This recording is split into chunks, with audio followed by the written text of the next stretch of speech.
Our speaker today is going to help identify some of the issues around dealing with the uncertainties that we're dealing with in these challenging times, and share her experience in navigating through these types of uncertainties, including specific tips on how to effectively manage the remote workplace and its benefits, whether for now or forever in the future.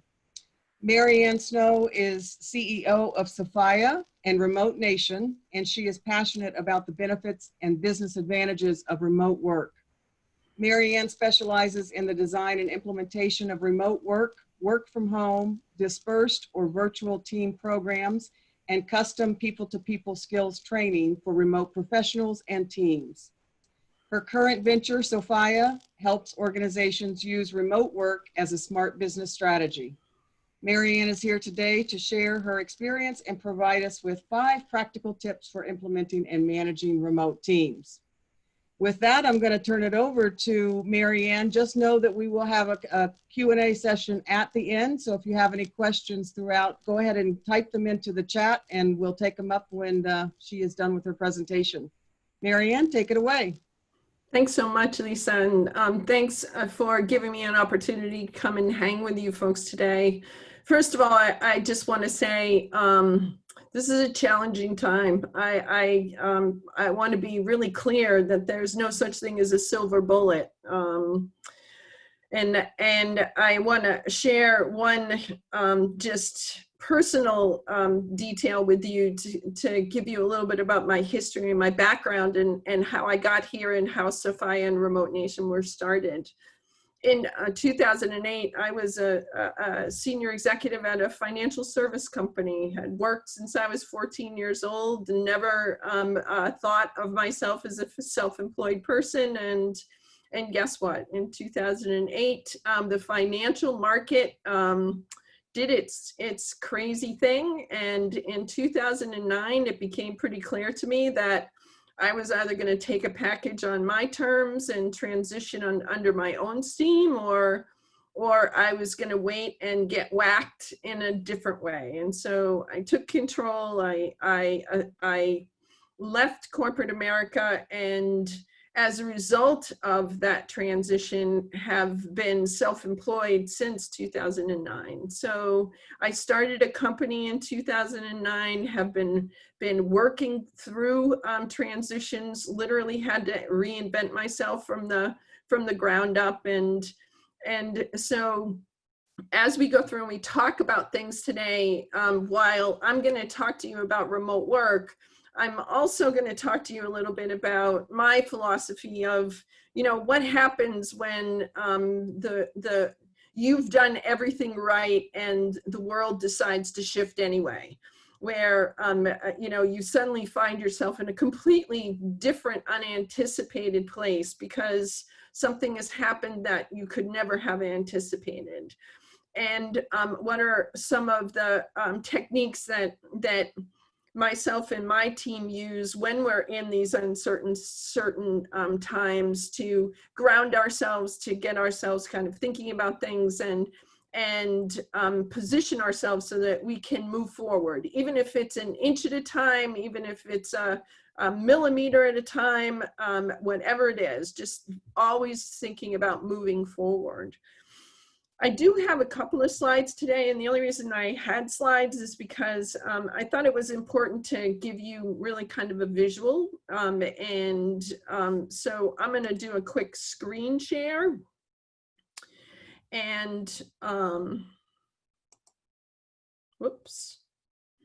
And Lisa, if you could do me a quick favor and just give me the right to be able to do a screen share, that would be great. And then I'll go through, and once we're done the slides, I told Lisa, I'm open to any question you have, whether it's about reinvention, whether it's about remote work, whether it's connecting, you know, over distance.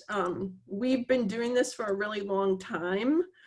And so I want to make sure that if I have any information that will, if I have any information that I've got in my background that will be helpful to you, then please use my background, and I will very joyfully share that information with you, because I know that this is really kind of a very interesting and a very unique time. So as Lisa had mentioned, my company, Sophaya, what we do is we actually work with organizations to help them implement remote work programs. And while the majority of my clients are pretty big, but we work with a ton of different types of industries. And in addition to that, we also help all sorts of nonprofit organizations, different types of professional associations kind of think about how to reposition themselves and use technologies to create experiences and the feeling of connection, and really kind of think about different ways that you are absolutely going to be able to use the current technology that exists today to kind of move things forward with people and create really interesting dynamics. And this is particularly true because, you know, you've got people have a very different orientation towards technology today. And I would argue that over the past 12 to 13 weeks, folks have been so immersed in technology that they're even more susceptible to content that you deliver to them, that this is something that you can use to your advantage in the marketplace right now to kind of stay visible, to stay connected to not only your teams, but also to your clients. So as I mentioned, one of the ways that I got started as an entrepreneur, it was the same sort of thing, where I got started at a time period where, first of all, I didn't anticipate that it was going to happen. I knew things were changing, but I didn't really, at that particular second, understand the full implications of some of the things that were going to change fundamentally going forward. And as somebody who has always really tried to stay dynamic, have a lot of energy, and also take responsibility for my career path and also my focus and what it is that I was trying to accomplish, I have always tried to maintain a practical point of view. And sometimes, whether you like it or not, or whether you agree with it or not, whether it's fair or not, is almost irrelevant. It's like, how do you really acknowledge that possibilities that exist today might be quite different than what they were yesterday? So how do you live in the moment, look at what's going on in this moment in terms of what's possible for me, what's possible for my business, what's possible for my industry in the current context? And then how do you take a deep breath? How do you assess and then act? How do you navigate in these situations? And then how do you decide your next move? So, you know, how do you stay focused when it's just such an emotion, right? We're living in such an emotional time because everybody's feeling such a sense of loss. If you've been on the move your whole life, if you have been in a situation where you feel you've done everything correct, that you've worked with integrity, you've been good at your job, you stayed on top of your industry and your game, you're saying to yourself, you know, geez, this isn't really fair. I didn't do anything to deserve this. And you're absolutely right. And yet, you know, Stephen Covey, who wrote The 7 Habits of Highly Effective People, has a really interesting concept that he talks about a lot, which is the circle of influence and the circle of control. And, you know, in the circle of control, you know, part of what he's alluding to is he's basically saying, you know, what can you actually take action on right now? And what we absolutely know is that we can't control what's happening with the virus. We can't control what's happening with world politics. We can't control what's happening with an airline that's not actually flying flights right now, or restaurants that are unable to open for business right now. Those are things that are completely out of our control. But we have to focus on what is possible, what is something that you have control over. How do you take care of yourself? How do you acknowledge the current state of affairs? What can you spend your time on or not spend your time on? And how can you really focus on the things that you absolutely can do on a daily basis?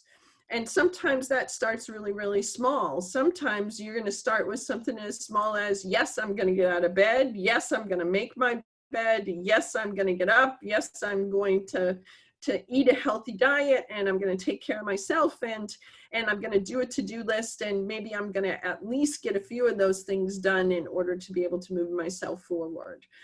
But, you know, the other thing that we always really do in my team is we're saying to ourselves, you know, what are our guiding principles up front? What are the things that are bottom line for us in terms of, you know, as I'm saying to myself, what can I control, and how am I going to move forward? I'm really kind of thinking about things like, for example, collaboration for us is very important. And so our guiding principles are, you know, how do we give back? How do we help where we can? How do we work with other folks? How do we share the burden?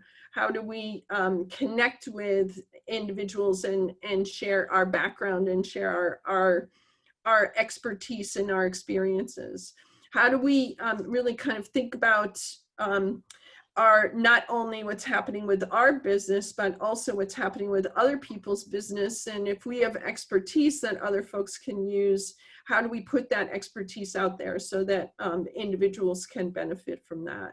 And then the other thing that we always do is we're always saying, okay, what's our end goal? What's the goal that we're going to shoot for? Where do we want things to be in 12 months, given everything that we know right now? Where do we want things to be? And if 12 months is too far out, where do we want things to be in 6 months? Or maybe we're going 90 days. Where do we want things to be in 90 days? And the reason that end goals are really important is because when you're saying to yourself, what can I control and how do I move myself forward? Marianne, it's just not possible now to move myself forward when I'm furloughed and I don't know when I'm going to get back to work. I'm, you know, running a business that is dependent on folks having confidence in the safety of travel in the world today, all of those sorts of things. Well, you know, part of what you got to think about is, okay, in 90 days, maybe it's 60 days, maybe it's 6 months, maybe it's 12 months, depending on your circumstance, you still got to pick a place. And the reason you got to pick a place is because you have to be able to understand how you're going to move forward, because now you got to make a plan. And this is really important because when you're taking a deep breath and you're saying to yourself, you know, geez, I want things to be the way they were, you got to let the old way go, because for better or for worse, we're not going to be able to, you know, operate in the same ways going forward. Things will have to be different. And since things are going to have to be different, if you have some sort of a sense of what your goal is, even if the goal is just 60 or 90 days away, then now you can start saying, what do you need to do today? If you're an organization that has a team, then what are your staffing needs against that plan? What's your staffing needs against where you want to be in 60 days, where you want to be in 90 days, where you want to be in 6 months, where you want to be in 12 months? And then, you know, when you're thinking about those staffing needs, how do you really look at those staffing needs and identify the positions that could operate in a remote fashion? And you might be saying to yourself, how do I know? Well, I would argue that the last 13, 14 weeks have been a big fat social experiment that's told us quite a bit about who can operate in a remote environment and who can't operate in a remote environment. If you're doing business development, if you're doing sales, if you're doing outreach, if you're doing staying in touch with your clientele, if you're doing team communications, if you're doing anything related to advertising and marketing, all of these positions have aspects that can operate in a remote and a technology environment. And what we absolutely know in our team as a group that's been working in a remote environment for a really long time is more things than you think can go remote. And when you think about all of the changes that we've seen in the last 3 months with telehealth and technology advances and the different ways that people are staying in touch with their clientele, different ways that people are finding to retool the way that they connect, the way they meet, the way they do deals, all of these sorts of things have happened in a very short span of time. And then once you have those staffing needs and once you've identified those positions, then how do you build the job requirements according to the job roles? If you understand that you've got someone who's doing, whether it's telemarketing or whether it's somebody who's doing outreach or whether you're doing newsletters that you've never done before, whether you're finding ways to stay connected to your communities, your colleagues, your team members, your strategic partners, any of these sorts of things, you can define what a job responsibility is going to look like in these circumstances. And this is going to be really important because a remote person has to function in a very independent environment. And because they have to function in a really independent environment, they need to understand what the expectations are.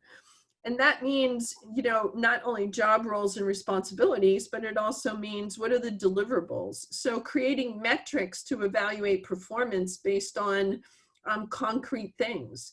Do you want people to make X amount of calls? Do you want them to publish a newsletter at a particular time? Do you want them to move things forward with a project in ways that you can define? And then appreciate that if you're working with multiple folks and you have different people on your team, then you don't have to do this all yourself. How do you actually get some of your key people involved? And this is going to be really critical because remember, in a remote environment, you have to be able to function as an independent professional, which means you need people who not only can take initiative, but feel invested in the plan that you're asking them to participate in, because you know, they've got to execute it without you. You're not going to be able to physically see them. And because you're not going to be able to physically see them unless you're doing something like a video conferencing call, then all of this structure, this defined structure, has to be done up front. The other thing that's sort of interesting about a remote work environment is, you know, communication is critical. And that's an important concept because this is a multi-channel environment. And I'm talking to a very international crowd. You folks are sophisticated. You know that in the world that we live in today, people are using all sorts of different types of communication channels to stay in touch. And obviously we have communication channels that are tied to particular cultural communities. WeChat is going to be something that is a little less US centric, whereas Facebook and something like an Instagram or a Twitter is going to be something that's a little more US centric. WhatsApp, is going to be a little bit different than if you're in an environment where you're in the US and maybe you're using Google, the Google Office suite. Or maybe you're using something a little more universal and you're using something like a Microsoft integrated software, in which case, if you're using Office 365, then not only do you have email involved, but you've got a video chat feature with Teams, you've got file sharing with right within that platform. And so appreciate that, in these environments, you're going to be dependent on lots and lots and lots of different forms of communication. And with a remote team, you got to make some choices about what those protocols look like, because part of the challenge you have is that everyone that you connect with has their own channel preference.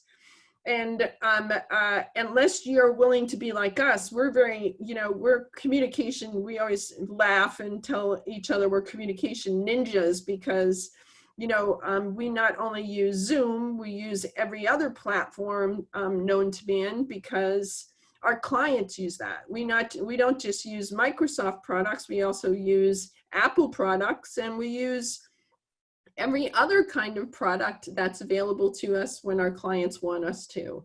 What's cost effective for you? The advantage that you have, because I know that there are a lot of you who are in that transition moment and you're trying to watch your pennies.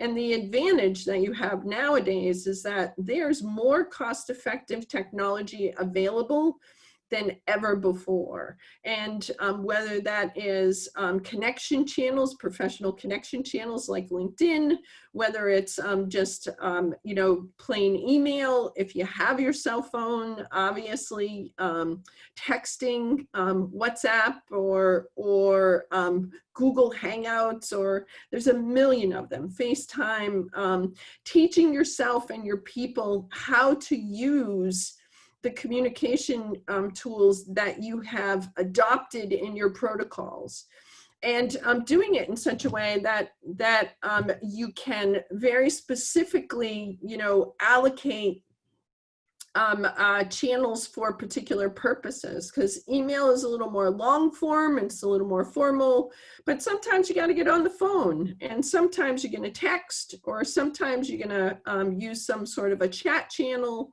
And how are you going to experiment with these things and do it within your budget, and do it according to what your plan is, which is another reason why it's really important that you understand what your goal is, because you can plan around that. And the other piece is, get your team involved, because your team is going to have some input, and you got to get them to adopt the channels. So if you can get their input, that's going to be a little bit better for everybody. What you don't want to do in this world is you don't want to apply old methods to new channels. Video and audio meetings are moderated forums. If you want the best out of those circumstances, then you can't run them like they're in-person meetings.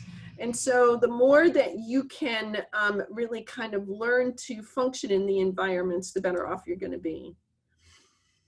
Once you have your plan, once you've really kind of defined what you need, and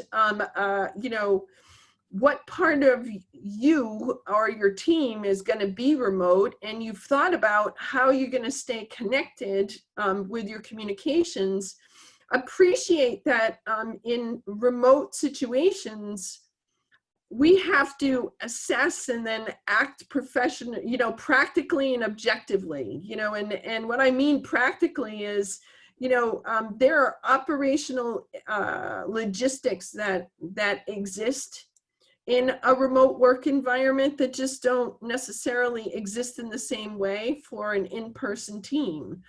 And whether we're talking about the operational logistics of devices and how do you stay connected in online security, some of which is going to be related to an in-house team. But, you know, communicating to your plan to your team, how do you keep people on task?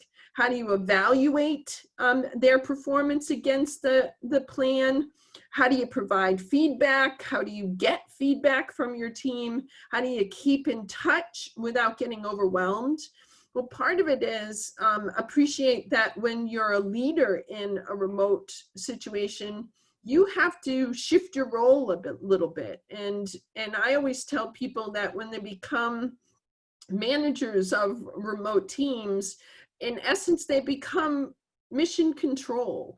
And as people who are used to juggling lots of logistics, because you have a lot of moving parts to your business when your business is functioning in sort of normal times. Now you're going to take all those great skills, but you're going to apply them to your current context.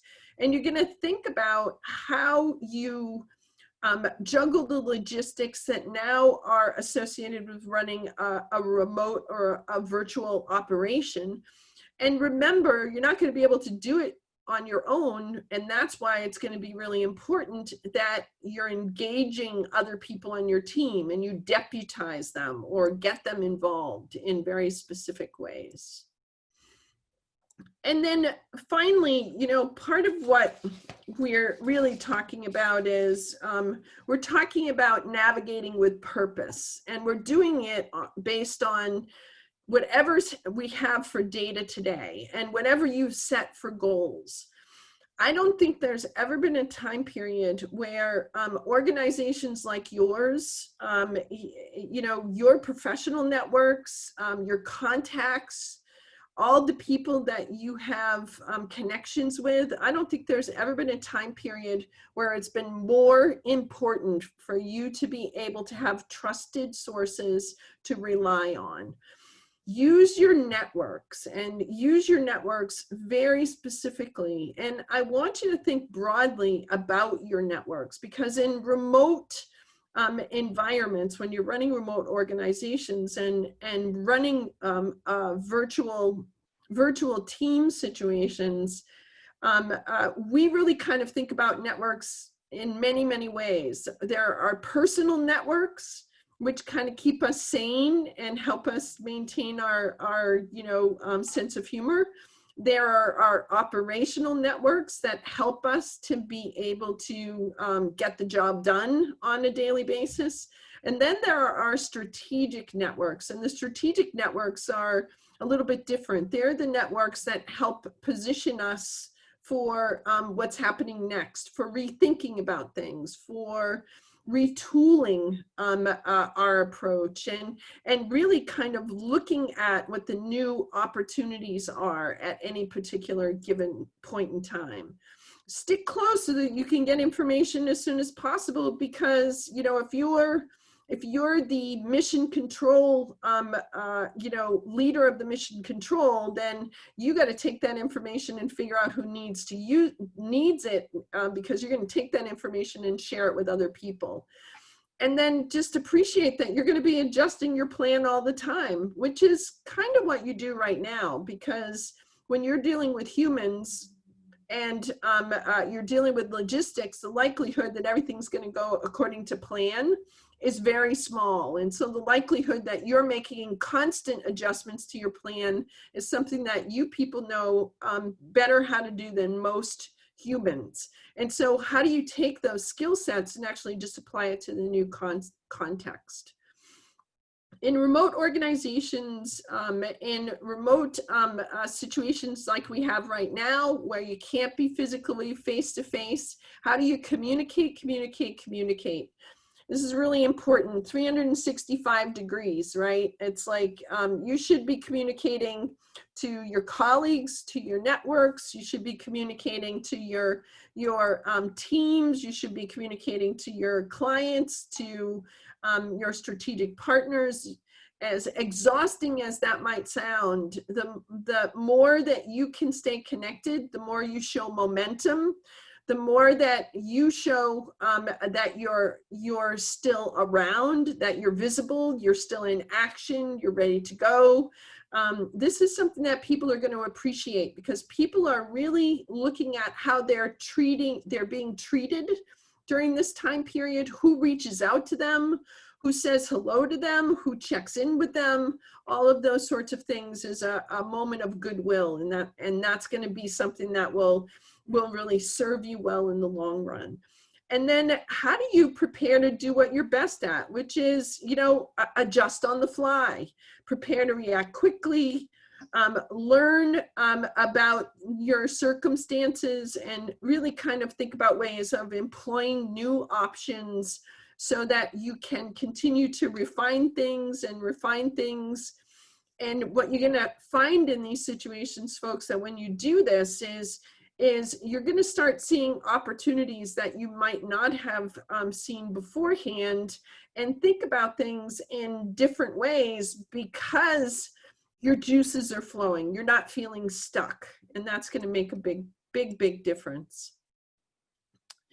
So with that, I'm actually going to stop sharing, and I'm going to open it up for questions, and I'll talk about anything you want. What it's like to retool and transition. We can talk about reinvention when it feels like you're stuck and you don't know where to go. For those of you who are in furlough, what do you do right now to keep yourself, keep those engines running? If you want to have specific questions about remote work, I'm also happy to talk about that as well.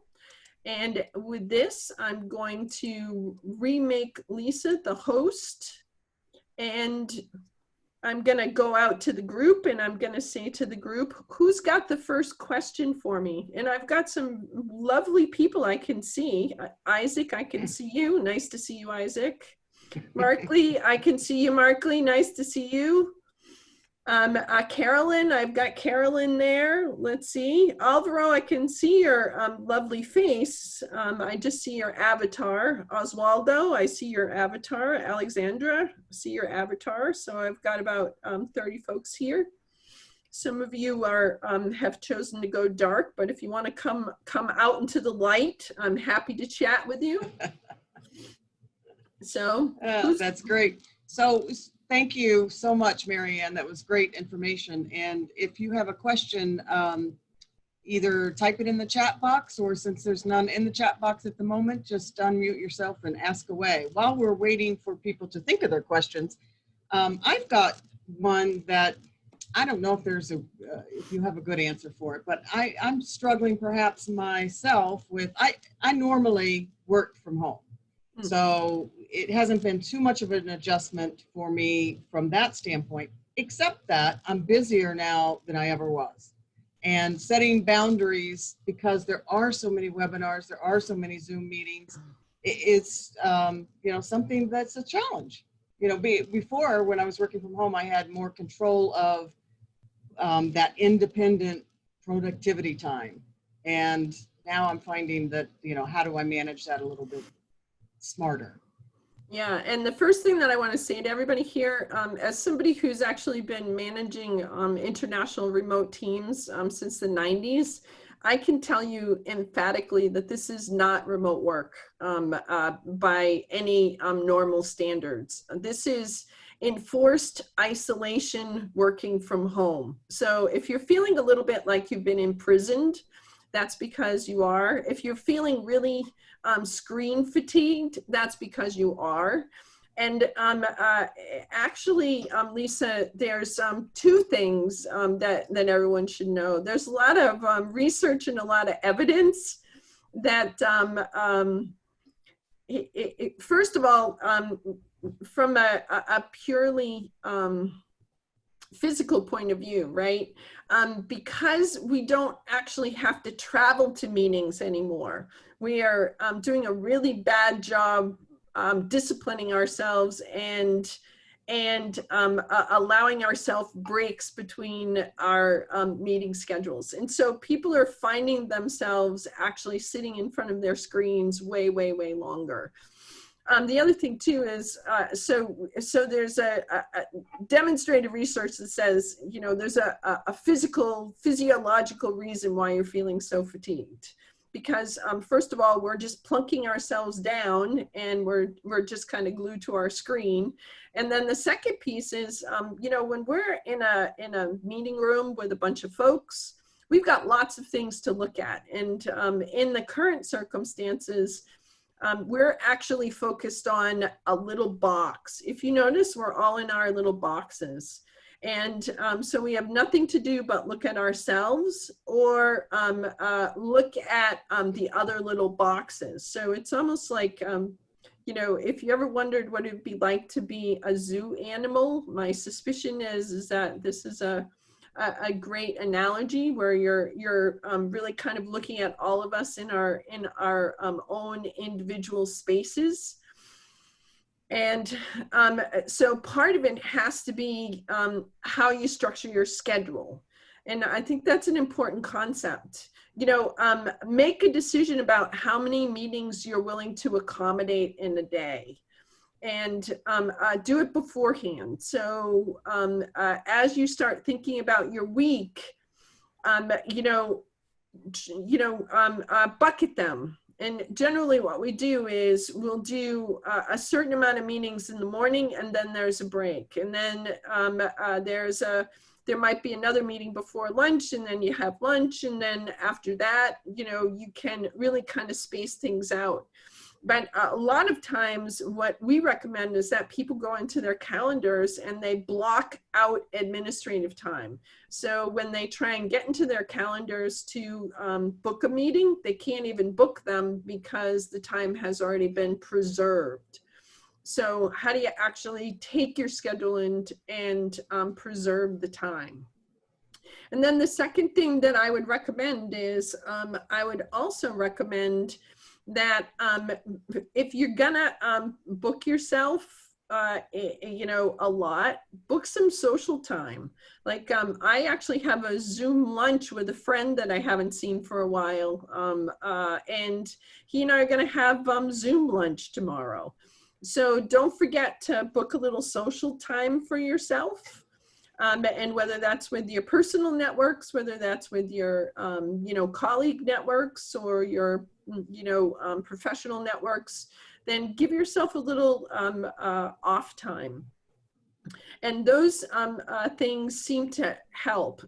But I will absolutely tell you that when you have a game plan, and when you know what it is that you're trying to accomplish in the next 30, 60, 90, you know, days, then it also helps because you can start saying to yourself, you know, geez, I'm going to really kind of focus in these areas during these days. And the more direction you have because of your plan, the better it is in terms of how you schedule. That's a really good point, because it's just, you're right, this is not a normal time. And it's sometimes hard to remember that, especially because for those of us who do normally work from home, you know, we think this is kind of what we're used to, but it's not exactly. We do have a couple of questions. The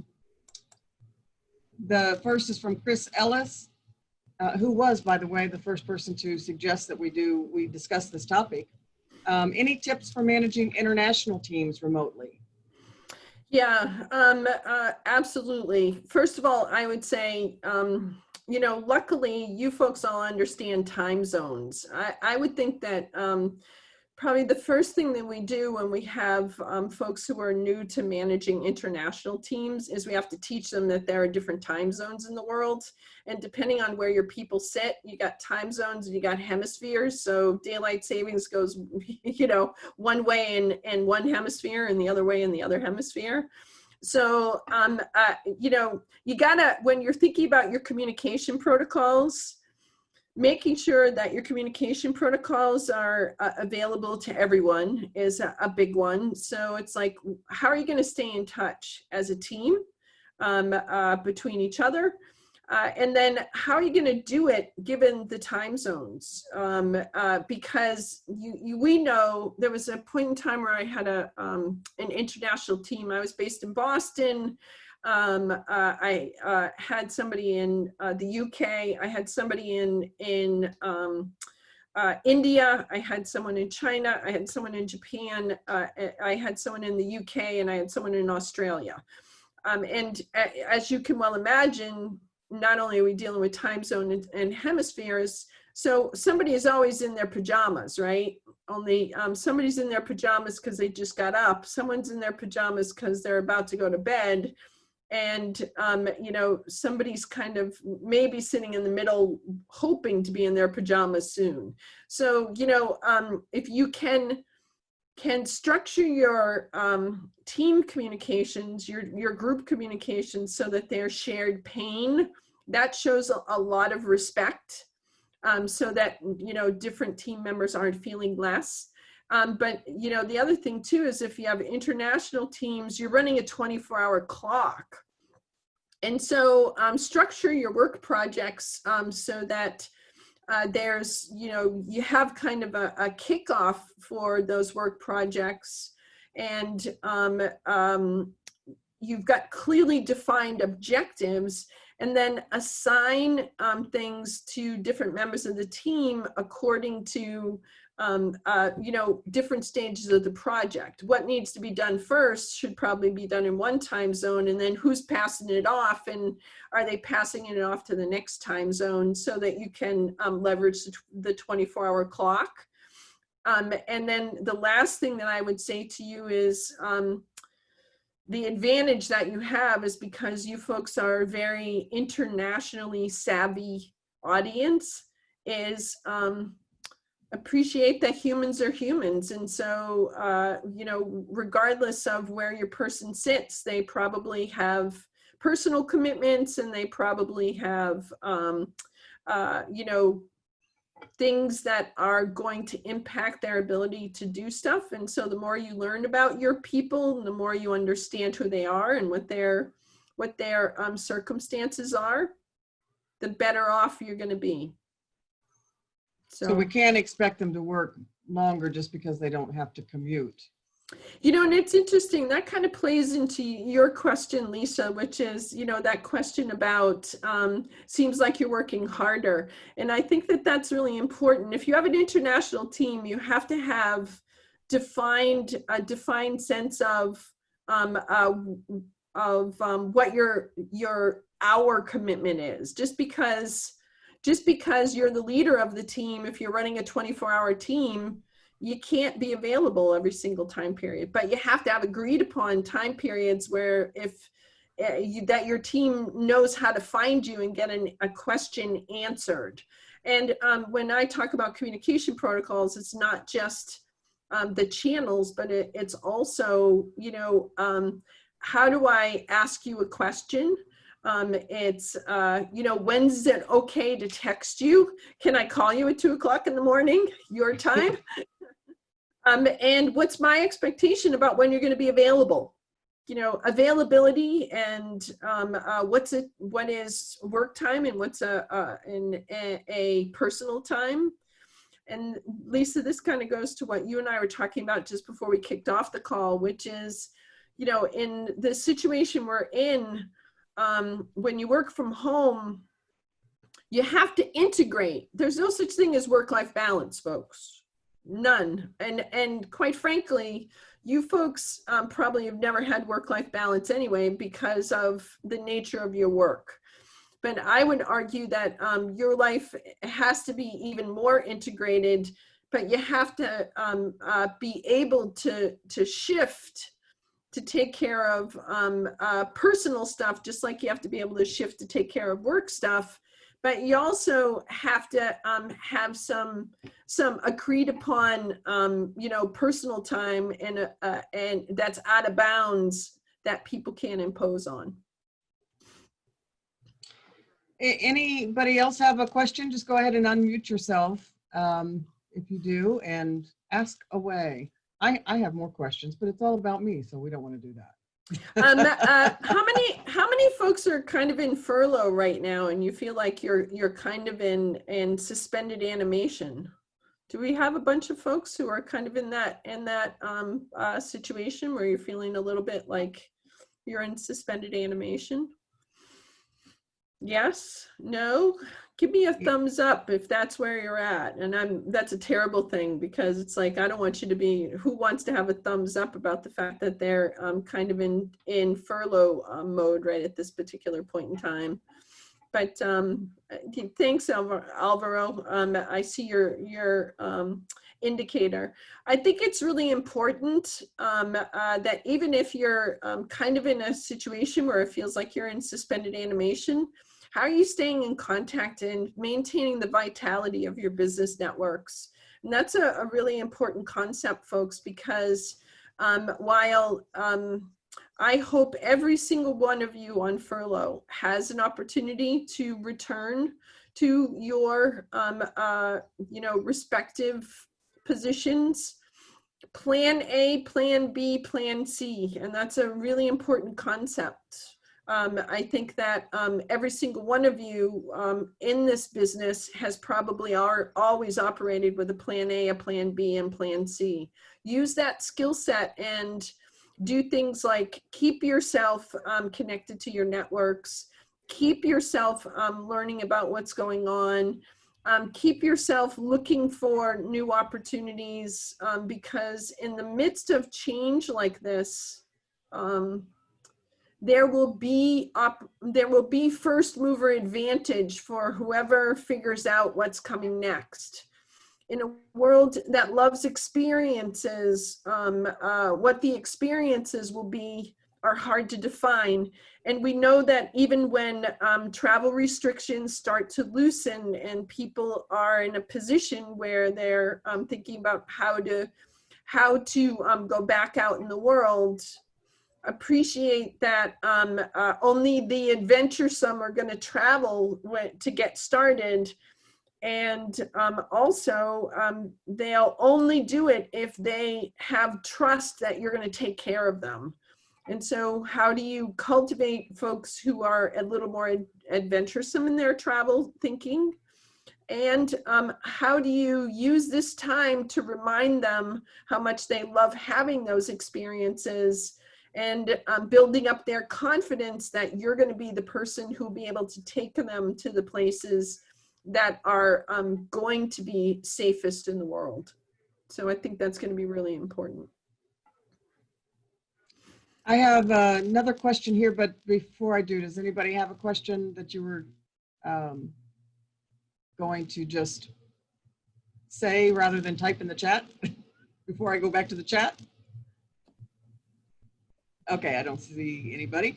So one of the questions is how do you know what type of person, or is there a particular personality type that fits best in these types of roles?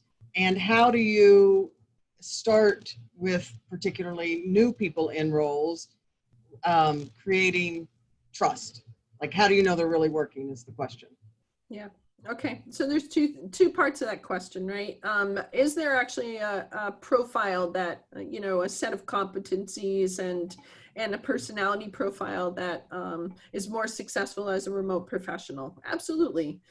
Remote professionals have to be self-directed, and they've got to be somebody who can execute really independently. So it's a person who is going to be a person who can not only stay, on the agreed upon plan, but if they are, having to veer off that plan, they also have agreements with you about how they're going to be able to do that. So things like somebody who is a good critical thinker, somebody who's a good problem solver, somebody who can show good self-discipline and keep themselves on task, somebody who can meet objectives, somebody who's self-organized, somebody who is not afraid to reach out when they need you, but they are not reaching out 24 hours a day, 7 days a week, because they're afraid to make a decision without you. And I can actually, Lisa, I can give you a set of different types of interview questions to be able to probe for these types of traits, these types of skill sets, these types of competencies right out of the gate. And that's going to be really important, because how you interview someone should be related to the job skills, but also the behavioral performance traits that you need from somebody, how someone operates, their work skills, and how they get things done. So how you interview, I would say, you know, if you're doing any kind of advertising for these positions, how you craft that want ad, how you interview someone, and then how you extend an offer to them, and how you onboard them. You know, these are, if you're going to have a remote team, I've got groups of people who work on my team that I've never physically met. And yet I have a lot of trust in them. But part of that was when we brought them on board, we've got an onboarding process for them, so that when we bring them into the group, we not only do a team call with them, we do orientation. I do an orientation. In addition, I've got regular check-ins with them, but they also meet with different members of the team. We send something called a club kit. I'm actually looking to my side, because I have one that I'm shipping out to a new person on my team. It's a club kit that it's got a cute little mug. You might not see that. It says remote nation. So we send them a little mug that says, welcome to the team, welcome to this remote nation, and we value you. And then we orient them. We have a good training process, and we also have individual mentors, and then we have team communication channels that allow them to be able to get to know the team a little bit. So you got to actually think holistically about your process. Building trust comes over time, and every single one of you folks has built trust with many, many people. Think about how you did that. You did it by telling people what you were going to do, actually executing on what you promised, checking in with folks, being honest when you're struggling, asking questions when you need help, being there for each other, delivering on your responsibilities, taking responsibilities. And remember, part of what you're going to do as a remote team leader is you're going to be evaluating people's performance based on the expectations you set, the job requirements that you've communicated to people, and then your observations of how people are performing against those expectations and those job responsibilities. We have a great comment here from Elaine Kellogg. Says many of us on this call are real road warriors. 30 to 50% of our time was divided between office and home occasionally, but the constant challenges of business travel were great motivators. Our jobs will never be the same again. Advise please on coping with the loss and adapting to our new world. Oh, Elaine, I'd give you a hug if I could. I give you all a hug. I'm sending you all hugs, because I think that's what the world needs right now. One big fat collective hug. Things have changed. That's actually why I started today by saying, you know, take a deep breath, and you got to let some old stuff go. I think no one wanted this. Nobody asked for it. I think anybody who's going through adversity feels the same way. And I don't care whether we're talking about, you know, conflict situations, whether we're talking about, you know, just changes in industry, market shifts, whatever. Nobody wants to see their livelihoods disappear. I get it. Road Warriors takes a special talent, and it takes a special amount of energy as somebody who's done it before. And there's excitement, right? So there's a certain adrenaline, there's momentum, and there's all of those things. I would say that grieve because you have something to justifiably grieve for. Things have shifted, things have changed. And while you go through that process of grief, appreciate that what happens next remains to be written. And you're not going to, when you go through a process like this, and I can tell you from my own personal experience, folks, there are time periods where I grieve for a life that is, over 10 years old. Would I love to have, some of the things that I've done in my past? Sure, because it was totally fun. I love my job. But at the same time, does that mean that you can't find something that you love in the future? Probably not. You can just rewrite it. But, Elaine, I think that part of it is you're going to have to sit with that grief for a little bit. But momentum helps. And so the more that you get focused on what's my next move, what's my next goal, what's my next objective. And that's why, at the beginning I said, you really got to think about, even if it's, what are you going to do for the next 30 days? What are you going to do for the next 60 days? What are you going to do for the next 90 days? If that's, what you can manage right now, start with that. Because what made you successful in that road warrior world was because you had momentum. You were moving. If you're not moving right now, then the more that you stay in that stationary position, but movement might look different. So now the question is, what's the next way that you can create movement for yourself? I will tell you that necessity makes strange bedfellows. And what I mean by that is, you may have opportunities to form new partnerships in ways that you can't even imagine right now if you take a step back and really kind of brainstorm and think about different ways to do that. What's the experience look like in the future? What does the future of the travel world look like in the future? Because there will always be people who want to adventure. But when things start to open up, who are going to be, the first ones who are going to poke their head up?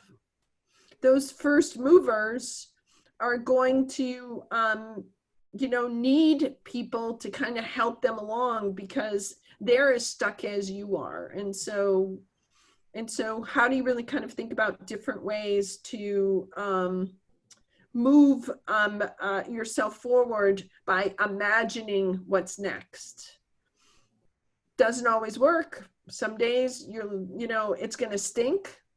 And some days you're just going to be sad. And some days you're going to need a hug.